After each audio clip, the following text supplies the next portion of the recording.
Hello, everybody. Welcome to another episode of Get the Flick Out of Here, number 36, if you're counting. But who's counting? I'm your host, Alex Pawlowski. With me, as always, is Kate Elizabeth. I mean, literally, you're counting to answer your question. Yeah, I know, it's true. Yeah. I'm the one who's counting. It's true. Yeah. Kate, I don't know. We started out doing a lot more of this type of, hey, what are people talking about? What's the number one movie on Netflix? And like, I think that was probably a way we could have gone, but our trajectory I'm glad we didn't. Based on today, I'm glad we didn't. Our trajectory went, what's hot right now? 80s horror movies that I could handle. Mm-hmm. Holiday horror movies that I couldn't handle, so you watched them and I watched a kids movie.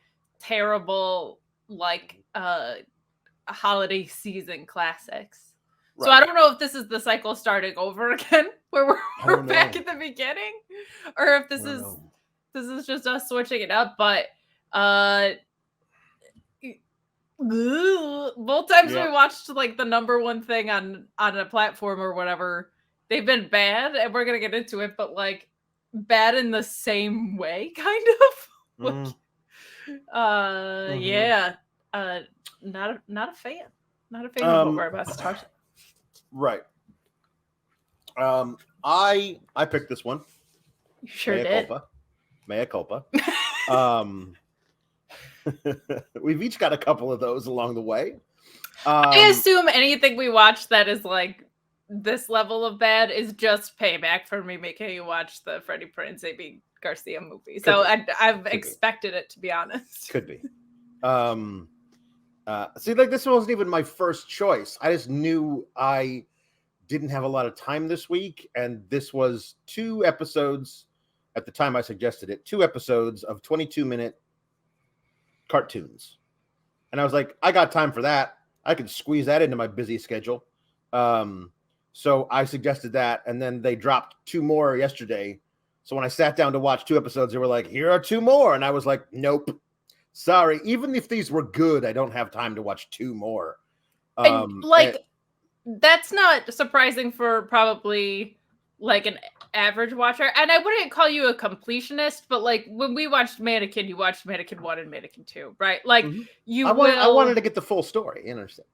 Yeah, like I don't think you're like, I have to see it all the way through, but like if I can get, if this wasn't so bad, you probably would have made an effort. I'll put it that way. Perhaps. Maybe I would have made if I had enjoyed it in any way, I'm sure I would have gone back later and watched the rest of the episodes. Like if they had dropped Kiss versus the Phantom Menace 2, that was so bonkers, I would have been like, I have to find a way to squeeze this in. Well, yes. Yeah. This was what we talked about at the beginning of the episode last week, about how some things are bad, but they're just so bonkers that you have to watch the rest of it. I tapped out. Like if this was just me, hey, let me check out the new thing everyone's talking about. And I didn't have to like do a review of it, I would have tapped out 5 minutes in. Just, nope, not for me. Bye. And I think that's the main thrust of the way my argument about it is. I don't know who this is for. We are talking about the HBO Max animated series Velma, or as you described it in the group chat today, Thelma. Notoriously not a Norwegian horror movie from 2017. No, I was actually going to make a joke that it is in fact the origin of the bespectacled member of the Scooby-Doo franchise, and not the origin of one half of Thelma and Louise. And then I was like, wait a minute, is there an actual movie called Thelma?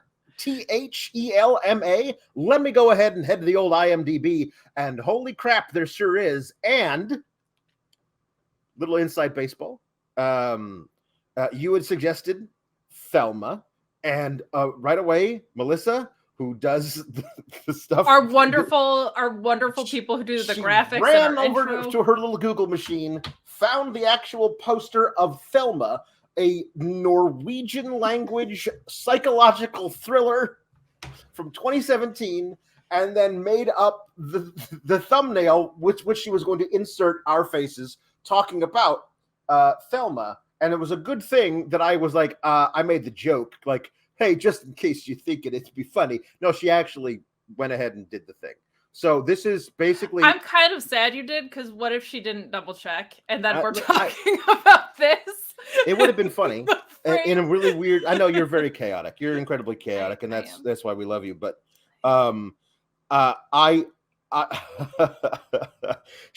Melissa is basically our Ron Burgundy. Any title you give her, she will make the thumbnail of it. She will make the thumbnail. You got to be careful. She'll just do it. We watched Velma? Yeah. So we watched Velma. And there was a thing a few months ago when like the trailer dropped or a clip. It was like, they made Velma into a lesbian. And I was like, well, she kind of always, I mean, made her one. Yeah. The sweaters. But like, it was, this was a thing that was a big deal. And I was like, oh, cool. Good. Great. I mean, like, I didn't care. I mean, like, good for them for doing it. And maybe the series will take off and it'll be a cool thing of representation. And then the series came out, and it currently has, I believe, I'm going to say 6% on the audience score on Rotten Tomatoes. 6. That's low. It's got a 48% on critics. That's like only Mindy Kaling's mom. Like that. This is actually, though, Alex, sincerely, like, I didn't give this a ton of investment, but what I struggled with was, for completely different reasons, I'm on the same side as the people that hated this from the beginning, and I don't like that.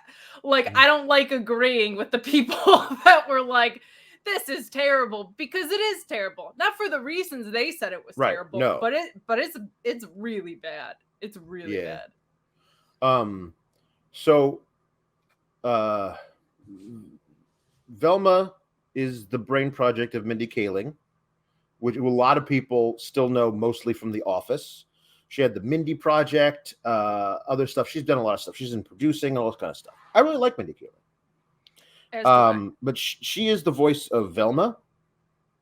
We have like Glenn Howerton from It's Always Sunny, who's Fred.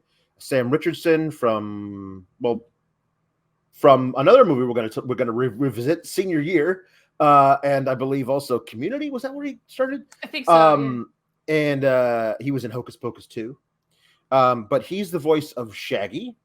Constance Wu is the voice of Daphne, and I have no idea if he surfaces in episodes 3 or 4 or beyond.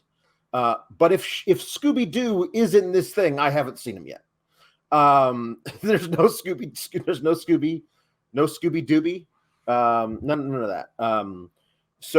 Anyway, so they got some decent voice talent to do some stuff. There's a top supporting voice talent in Wanda Sykes and Jane Lynch, among others.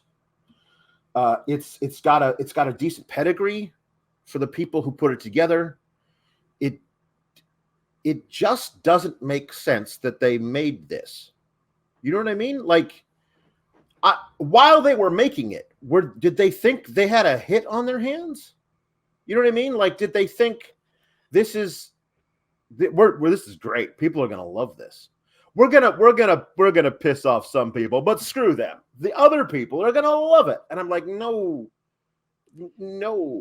What's so weird to me about this is there's a few things. I saw a lot of stuff about like Mindy Kaling always kind of playing like a self-hating woman.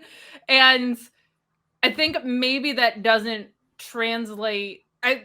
what is written in this is terrible, but I think also making that humor translate to a cartoon, I think is a completely different challenge.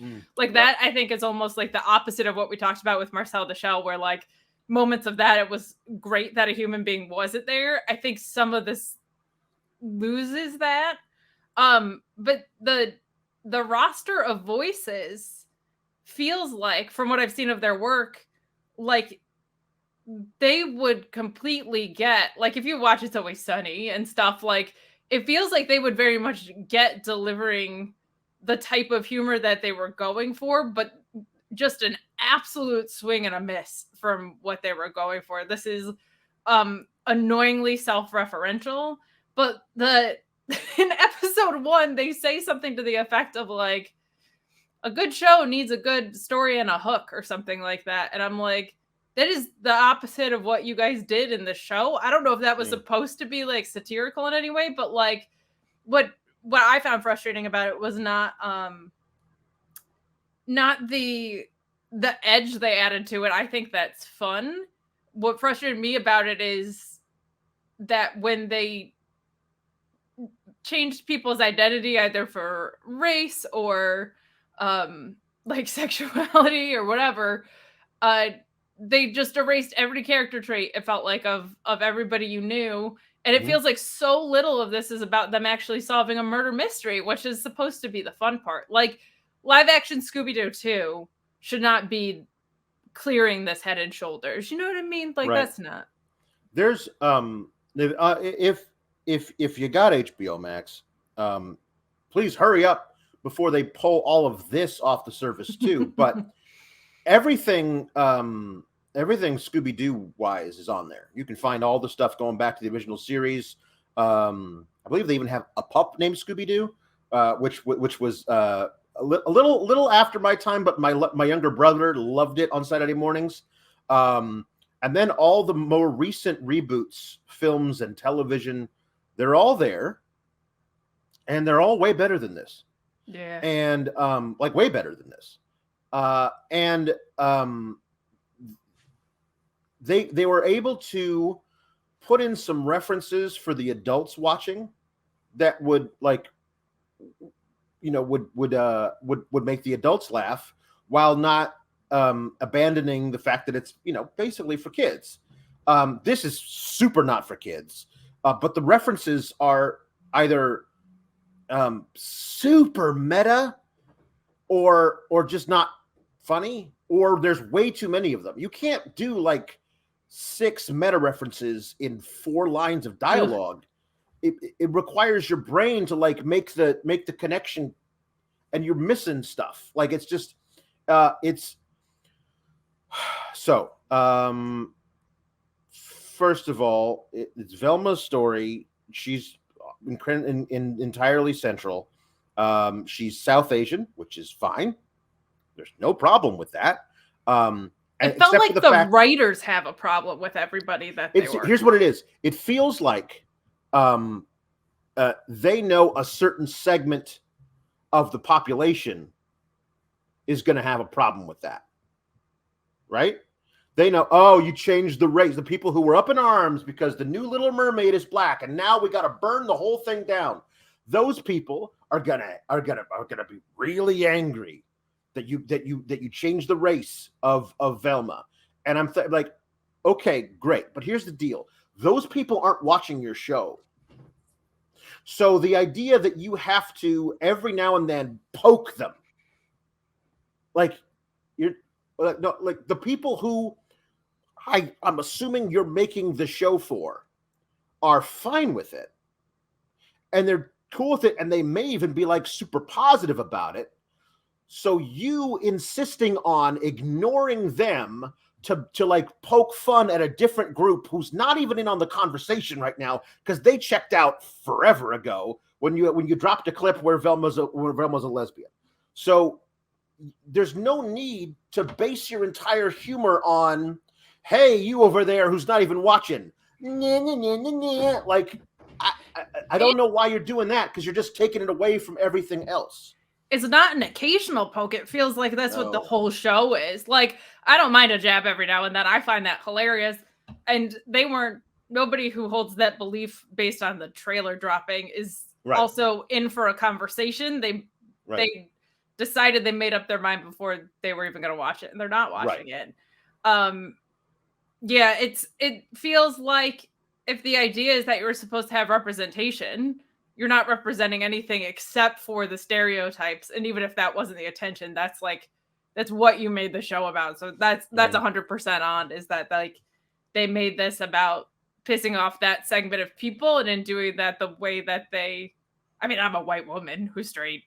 This isn't like for me to say probably, but it reads as the representation of that is then like so anti that you're not actually representing anybody in a cool way. They made Velma like cheating off someone's math homework. You know what I mean? Like, she's not smart in this. Her origin story was so cool of like, they had her, she'd always been interested in mysteries was the whole story. And, she was really upset because she solved kind of the mystery of Santa Claus. She went looking for her Christmas gifts.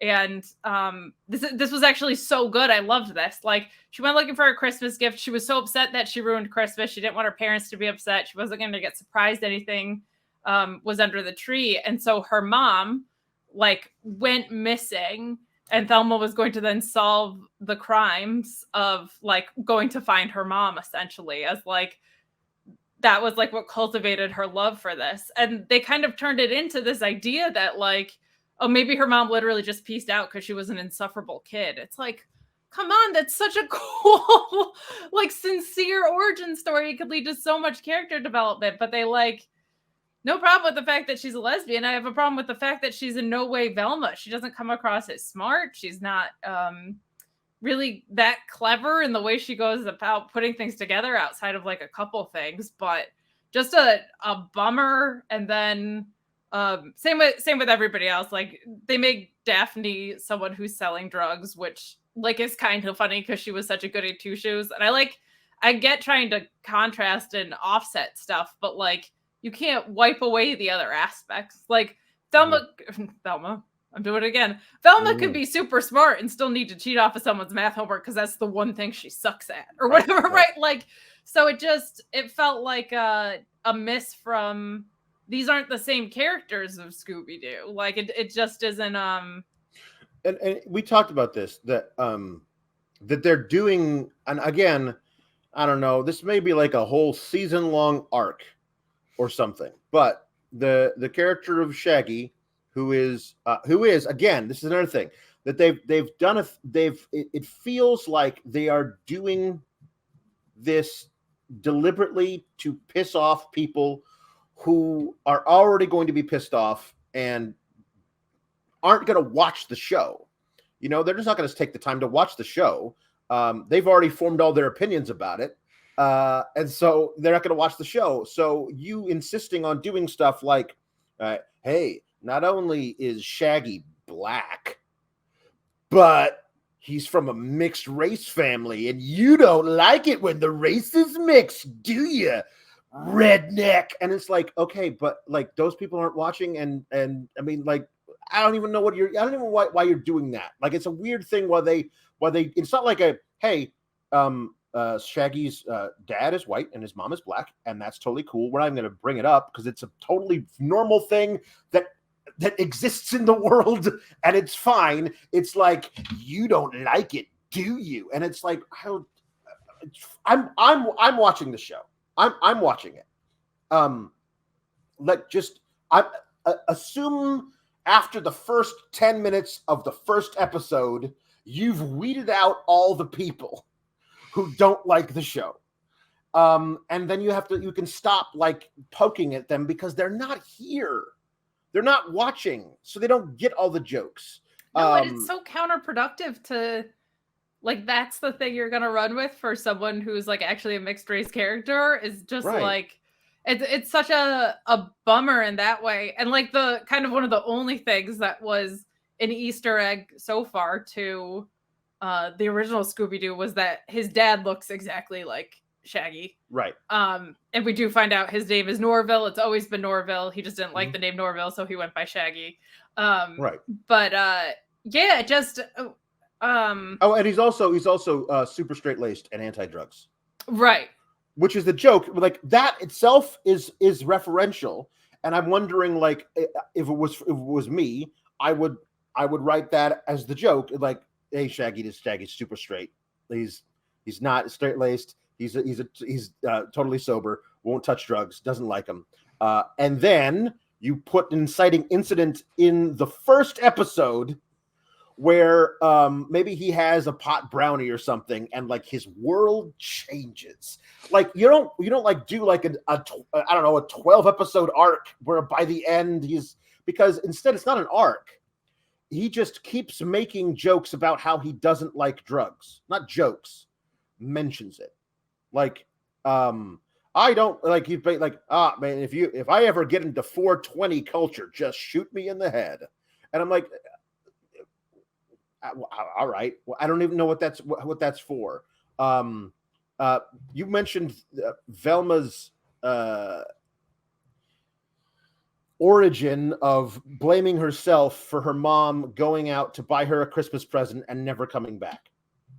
That manifests itself in horrible, gruesome, dark hallucinations. Like as an animated thing, the way that they have this ghost of her mother that she sees, like, use like razor sharp talons to burrow into Velma. This is all a hallucination, but we get to see it burrow into her chest and squeeze her heart, giving her literal heart attacks, in huge panic attacks. And it's really disturbing. And I don't know like what that's there for. Like there's other ways you can do some stuff, but none of like all of the humor of the thing drops away, except for then they're like, everyone else minimizes it.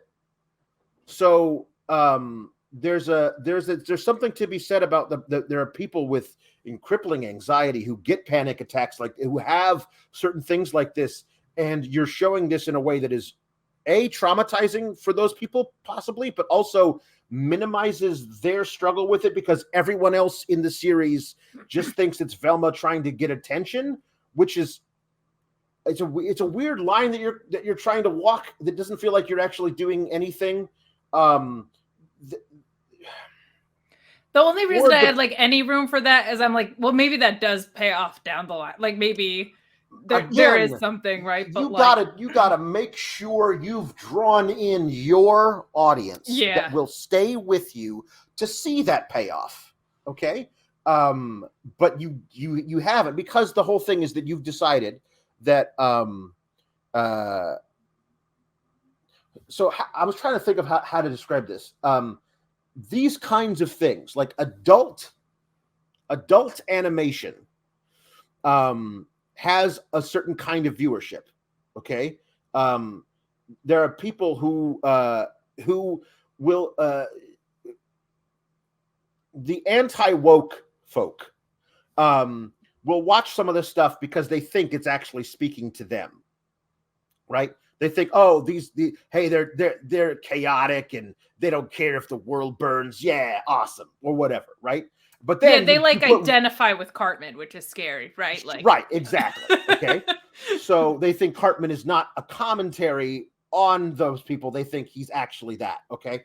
And so there's that right there. Okay. But then as soon as you start putting in any kind of woke stuff, like changing the race of a character, any kind of, gay subject material, they hate it. They shut it off. They're done. I don't want to do any part of that. Right. They've gone woke, whatever. But then you have the other side of the spectrum who's into this kind of thing, and they champion those kind of choices in changing race and gender and sexual preference. They champion all those things, and they are usually there for the self-referential stuff. They like the meta humor or whatever. So you have those two things, right? You've decided immediately to piss off and shut out the spectrum on the right. Okay. And so They're done. You've decided we don't want you here because we're making the whole thing about how much you suck. Right. Now, over here on the left, we've decided this is our niche. We're going to try and bring these people in. But if you're going to do that, you have to make the representation mean something. A lot of the jokes are written like, hey, we've decided to make this character Asian. Okay. So let's make them reference the worst stereotypes of being Asian, or in a way that doesn't feel like it's an earned self-deprecating way. It feels like it's a honestly, this is kind of what it's like kind of way, and it's very odd. And the thing of it is that you've now intentionally shut out one side and unintentionally, I'm assuming, alienated the other side. The people in the middle don't watch this shit. Okay, no. People in the middle, they watch House Hunters and C-SPAN and Dancing with the Stars and Grey's Anatomy. They don't watch this shit. So that's why you have a 6% audience score on Rotten Tomatoes.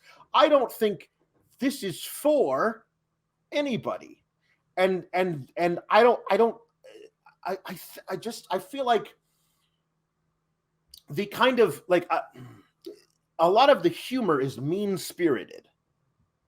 You know what I mean? It feels like it's coming from a place of hopefully we can all laugh at ourselves, but it gets difficult to do so when you're constantly being told to, and I'm like, okay, no, it's just too much. So it feels mean-spirited, and a lot of the characters Mindy Kaling has played in live action have been selfish, vacuous, mean-spirited at times, all these kind of things. But because Mindy Kaling herself is such a winning personality and she has a certain kind of charm, the way that she acts, actually the things that she does, not just with line readings, but also with her face and her body and all that kind of stuff, it ingratiates us to her and allows us to forgive her for all the other things. In this animated version, we don't get any of that, and a lot of it is lost. There's a couple of jokes that are actually funny, but because they're dropped in so fast and then moved past so we can get another mean-spirited reference. Well, now you didn't give me a chance to appreciate that part of the humor. One of the said jokes that I actually like was Daphne and Velma are having a falling out, and Daphne says to Velma, you think I'm a bitch because I ditched you to hang out with all the popular kids. And Velma says, no, I don't. And Daphne points to graffiti on the school wall that says, Daphne is a bitch who ditched me to hang out with all the popular kids. Signed, Velma. Right? And I'm like, that's actually kind of. She says, "Oh, come on, it's out of context. You can't get humor from the tone of graffiti, which is a good joke." And then we move past it immediately to something that is not funny and mean-spirited, and then I don't get a chance to appreciate the clever wordplay of that joke or the good timing of the pan to the wall, just enough time for me to read it to get the joke and then pan back. I don't get that opportunity because we've moved on to something else where you've got to say, we're making this joke here. I feel like a lot of the mean-spirited stuff is stuff that you think, well, we're doing this joke for the people on the right who are still watching the show, so they have something to laugh at about Asian people or black people or gay people. But they ditched you a long time ago. They're not there to you're not doing a both sidesism of humor here by making jokes, by making literally every reference to Fred as he's a rich white guy. He'll get away with everything. Like totally. I'm there for you. I get it. But if you're the only references other characters make to Fred is that, well, then it just gets tiresome. But you think, okay, we're making that joke there because, hey, white guys, am I right? And then you go over here and go, hey, gay Asian women, am I right? And I'm like, there's no way you're like bringing in both sides into this big tent and getting them to laugh together because, well, I can laugh at myself. Can you? Yes, of course. That's just not the way the world works anymore. Sorry. So it's the whole thing collapses on its central foundation of who it thinks it's being funny for. Doesn't work. It really doesn't. And to your point about Mindy Kaling always playing like kind of selfish, self-hating, vacuous, but winning you over with the personality, that's 100% true. And I also think of like Glenn Howard's in on It's Always Sunny. Mm-hmm. That whole show is like there's no reason you should be rooting for any of the people in that show, but you kind of are, like in this weird way, like, and they're terrible human beings. Yes. But it's so much fun. And like my whole thing with Scooby-Doo was always felt like people that it felt like murder mystery breakfast club. These people probably would never hang out, but are all friends, and that's so cool. And now they're going to solve, because they're tied together by this idea of solving murder mysteries. So little of this is about solving a murder mystery too. Like there's nothing really in there for, this doesn't offset anything. It's the narrative, right? Like if this kind of humor was happening around what the plot of the show might be, some of those like self-referential things might not feel so overpowering, or some of the jabs might not feel so intense and mean-spirited as you said. But it certainly doesn't feel like the people that are supposed to be representative are in control of what's being said. It feels like two old white guys are writing the show and have no idea like which way it's going, which is frustrating, which is really, really frustrating. But yeah, you kind of summed it up perfectly. Like we're not going to do a 26-minute review on it, but like the crux of what you just said is so completely dead on of it feeling mean. And I remember, I famously have not watched The Simpsons, and you have, but I remember there was a whole conversation around Apu, the character who's Indian and runs a 7-Eleven. And there was a whole discussion around like, there's a lot of Indian people that run 7-Elevens, and like the depth of the conversation also being, there's a whole lot of Indian people on Earth, and not all of them run 7-Eleven. So it's not that you have this guy in this ethnicity as this character, it's that you have nobody else in the landscape, right, that can show any other side of anything. And that also happens here, where it's like you kind of have like the token one of each character. So it's not like you have Velma, who's like not as smart as the original and kind of self-hating and selfish and whatever, and has this experience. And it's not like you have rich white guy who's the butt of every rich white guy joke. It's that you only have those representations, and that they are run into the ground like so harshly.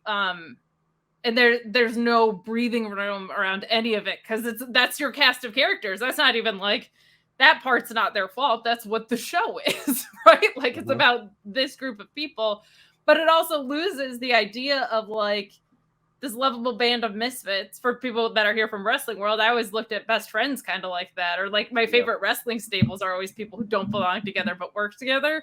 Like these are all people that you kind of would expect to hang out, maybe except for rich white guy. But like I would kind of expect this group of people. I bet this group of people, they're all kind of like in this way, right? So the fact that those are the only representations, and again, it's a 20-minute animated series, I don't think there's a lot of room to diversify. But when you go so all in on that, that's really, really rough, because there's just absolutely no breathing room with any of it. And it's the only thing that they just harp on. I want to see murder mystery stuff. Like it gets so lost in it. I always thought that was so fun that we got this like lovable band. There's supposedly a central murder mystery, as Velma states in her very first piece of narration dialogue. It starts with a murder, bitch. And I'm like, okay, that's supposed to be like you're referencing that other people do it, but it sounds like you're actually doing it. Well, there's a weird thing. Like, anyway, if this went to where it's not gonna go, if Velma was sick of her panic attacks getting minimized and they just went too hard and she ended up killing someone or something. Like that would be crazy and gangbusters and wild and fun. But like it just has no, to your point, it has no idea who it's for or kind of what it is, which is ridiculous when there's a literal blueprint that's been interpreted in 100 different ways already. This is just, this one misses so far. Yeah, it's also very frustrating because the news of HBO Max pulling so many things of classic animation from their service, among other things, but like and really great shows that like seem to have some legs to them being canceled, and this is a thing that they've chosen to put on the network is very odd. But the central murder mysteries that some hot girls at Crystal Cove High are ended up being killed and their brains scooped out. And by the end of the episode, we discover that it's probably Fred who did it. Also, Fred never went through puberty. That's a big gag running. Yeah, this felt like a lot of like small dick humor around Fred. Yeah, a lot of small dick humor. Yeah. A lot of like, hey, he's got a tiny dick. And like again, like one or two of those is fine, but then it becomes like, hey, all rich white guys have tiny dicks. Am I right? And it's like, okay. Or specifically this one, let's make this one. Let's make as many references to this as possible. It's like as though there was like a competition. How many tiny dick references can you squeeze into a 1 minute scene? And it turns out a lot. And yes, it was very there's that, but Fred maintains his innocence, but everyone hates him because he's a rich white guy. And it's like, is this, are you doing this part for the rich white guy audience who feels unfairly judged? Like I say everyone always hates the rich white guy. I'm a rich white guy. That's why I'm watching this show. No, you're not. They're not watching this show. So I don't know why you're doing that as a way to, it's so weird. Shaggy's in love with Velma. Velma's secretly in love with Daphne. They were best friends. Oh, by the way, Daphne's adopted by a lesbian couple who are cops who shoot a kid at the end of the first episode and then immediately make like 4 jokes about it. So comedy. It is. Yeah, there's a joke in there like, I thought being a lesbian, being good at being a cop was like the one positive stereotype lesbians had or whatever. Like it's just, it's just so worn out. It's like they couldn't let the lovability of the initial characters stand alone. They wanted to offset it to make it like edgy and humorous. So they gave them a bunch of shitty traits and they lose all of the good traits. Right. Like, right. Oof. Yeah. I mean, I grew up Scooby-Doo. When I don't know, maybe 1st through 3rd grade, when I would get home from school, Scooby-Doo was on, and that's what we watched, like the original ones from the late 60s, early 70s. They were great. Like, and I didn't understand why Shaggy was like that. You know, why he loved Mary Jane. Yeah. No, I didn't get any of that. But I loved all the characters so much. They were clearly drawn. You knew what kind of character they were. They had honest, sincere interactions with each other. There was always a mystery to solve. And I'm not saying that Scooby-Doo, the idea of Scooby-Doo isn't ripe for parody. There's a show on Adult Swim called The Venture Brothers that did an episode that was lampooning and turning Scooby-Doo really dark. And it's one of the funniest fucking things I've ever seen. The idea of like basically this, they were through copyright, they weren't able to call them their characters or whatever. But there was the white guy with an ascot with the blonde hair who was in charge and really abusive to everybody. You could tell like he had a horrible, abusive, dominant sub relationship with Daphne, and Daphne had been totally beaten down by it. But it somehow like it was done in a way that was like, oh, this is dark, and that guy's gonna get his comeuppance by the end of the thing. And the one I loved about it too is like, oh, also Velma wears a beret. She's always smoking a clove cigarette, and she's totally over everything. She hates all of these people. And Shaggy is completely fried. He's perma-fried on drugs. And he's always having these hallucinations. And the things that he hallucinates is that the dog who runs with them, this flea-bitten actual Great Dane, can talk. Nobody else can see the dog talk because that's ridiculous. Only the drugged out guy can see the dog talk. And the dog who talks, he talks in this very thick European accent. He says, I want you to like, and he always told him to kill people. Like it was this weird Son of Sam reference where the dog is possessed by the devil, but it's not. It's just a dog, except for Shaggy thinks the dog is telling him to kill people. It's really, really well done. It's very dark. It references the show and also a lot of different type of archetypes of characters, and it makes it totally work. There are ways to do Scooby-Doo just for adults, not for like, here's a joke for the parents, but mostly it's for kids. If you want to do an adult thing for Scooby-Doo, it can be done. It has been done. 2006, a long time ago, way better than this. Watch that episode. Retool everything about this show because it's not working because it just again, if the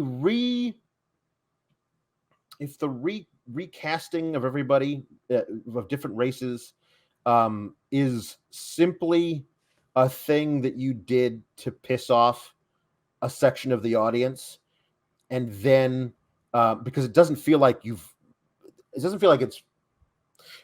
like, hey, we're doing this because it's totally fine for all of these people exist in the world. We're not whitewashing this whole show because the original characters were all white. We're gonna here's a wide spectrum of colors and races and creeds and sexual preferences because that's the way the world works. And now we're moving on. Okay, now that's fine. That's the show. That's fine. Yeah. Now it's about like, hey, this is edgy. It's edgy that we did this. Don't you feel the edge? And it's like, no. I mean, either do it and get past it, or make there be a reason for it. Like you're actually making a statement about this. I mean, not that I would want this because I would find it probably kind of preachy, but at least it would be making a statement of some kind. If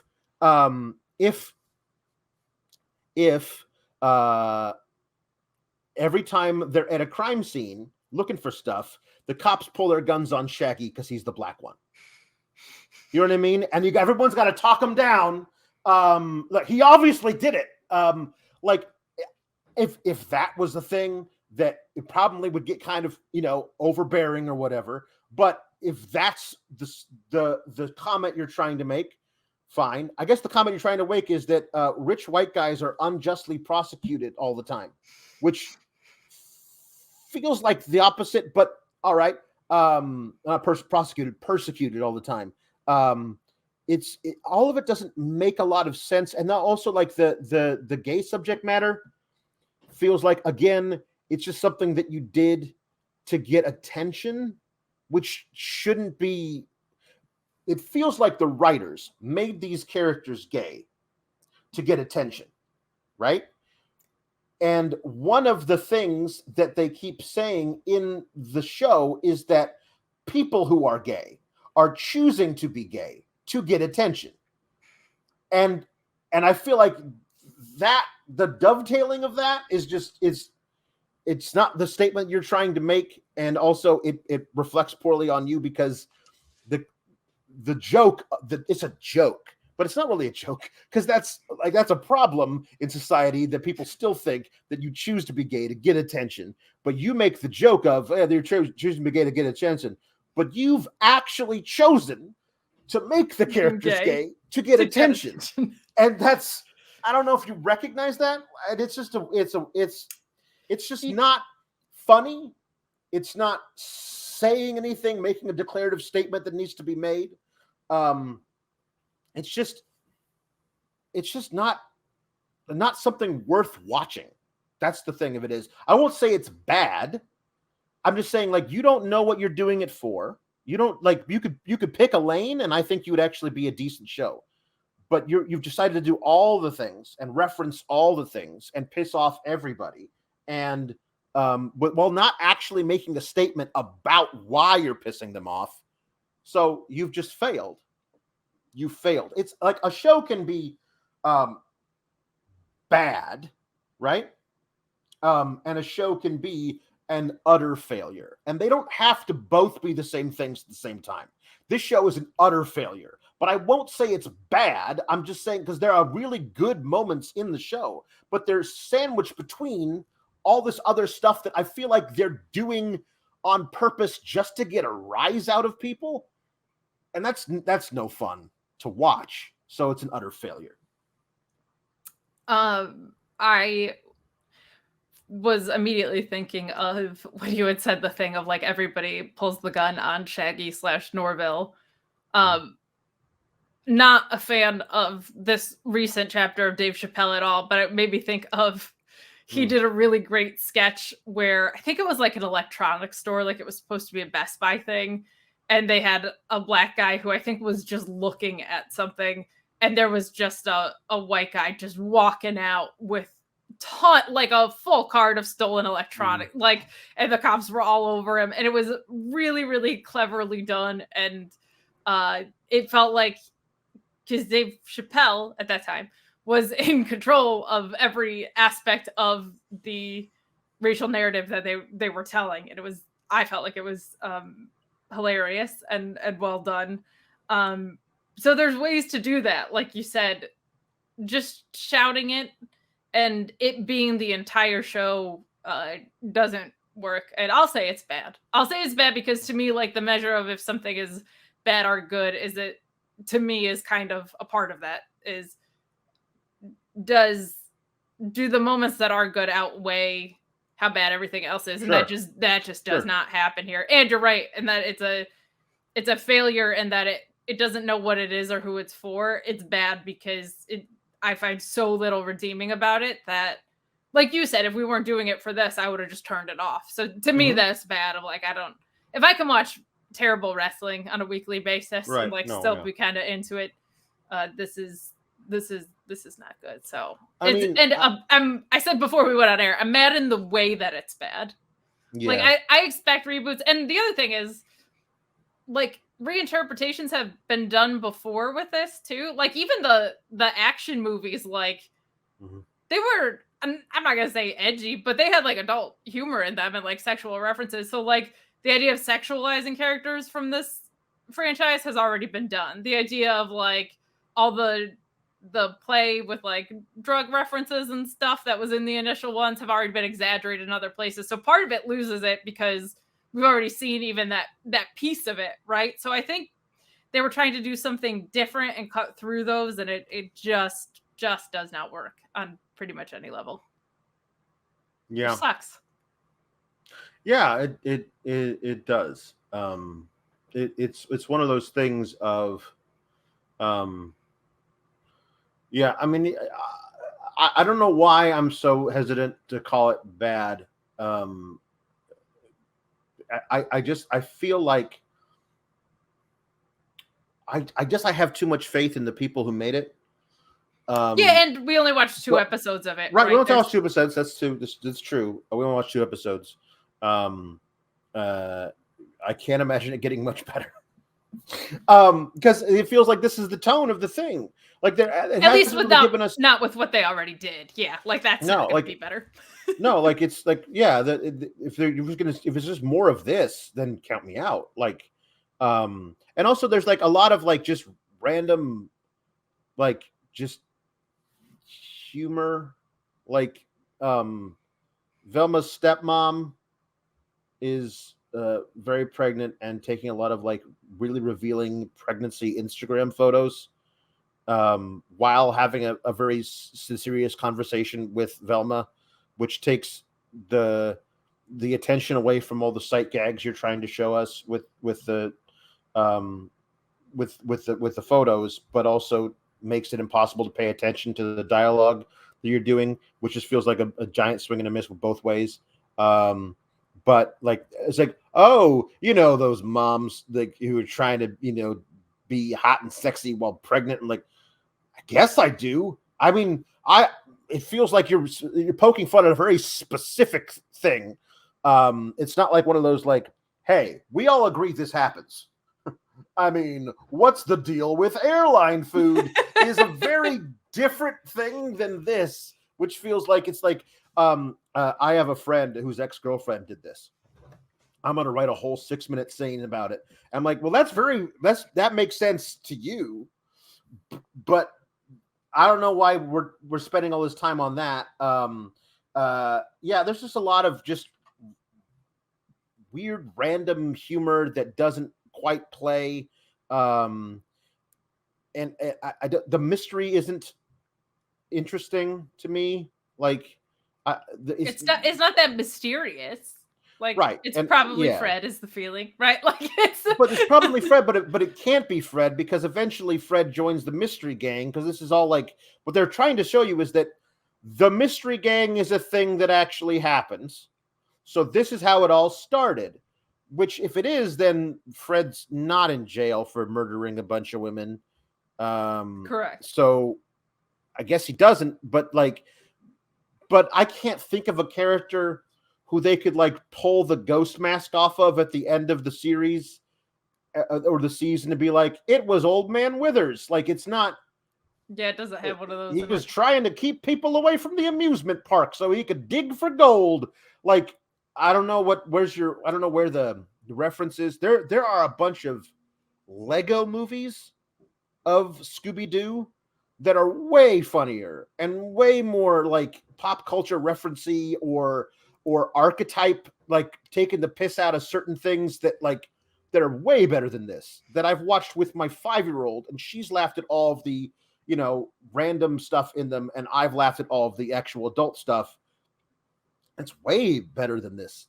Like, none of it again feels like this is entirely made to just piss off people.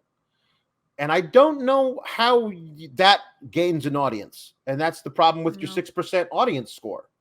What I want to know is like, I don't want to know this, otherwise I probably would have read some reviews. I don't know how 48% of critics were like, yeah, recommended. Yeah. It's in the landscape of things we've already covered. Is It Cake, which we started the series with, should not, just clear this by miles. And our most popular review, which was our Team America review, I don't even know if I can tell you why so much of that worked and so much of this didn't. It might just be Trey Parker and Matt Stone mastered this with marionettes, and this just didn't translate into cartoon or whatever. But everything that movie, I felt, not everything, there are some things that did not age well. But like for the majority of the movie, why it felt like that was a crystal clear commentary versus why some of this felt just like anger based is I can't put into words what that intangibility is. It feels like just an authenticity thing is the word I use for that stuff. But this is just bad, unfortunately. I get the Flick/HBO Max series way the hell out of here. I think it's actually damaging. That's the thing. It's like damaging. This is not for anyone. I would not recommend it to anyone. This is not like a, hey, see for yourself. This is just, don't even turn it on. This is it's unfortunate, but it's a stay the hell away. There are ones that are like, this is bad. I mean, see for yourself, but this is bad. Don't see for yourself. No. Just don't. Like it's bad for everybody. That one, Kiss versus the Phantom Menace, is out no there, man. That like or not Phantom Menace. I keep saying Phantom Menace. This is not a Star Wars. Kiss versus the Phantom Menace is a mashup I would watch.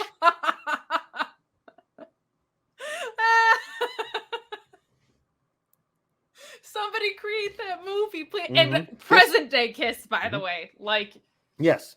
Yeah, Kiss versus the Phantom Menace. Let's do it. Phenomenal stuff. All right, everybody. That's it for this show. Tune in next week when we review something else that's not this. No. No. I believe 2 weeks from now, we're all lined up to review Jennifer Lopez in Shotgun Wedding, another new thing that just came out. I'm doing that for you. So next we'll figure out what we're going to do next week, but that's in 2 weeks.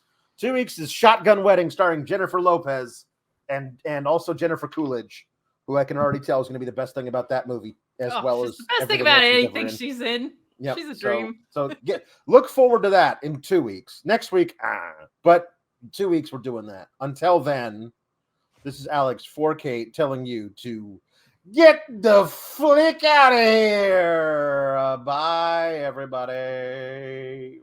Where's the button? Where's the button? RESPECT. Click the subscribe button and find out what it means to me.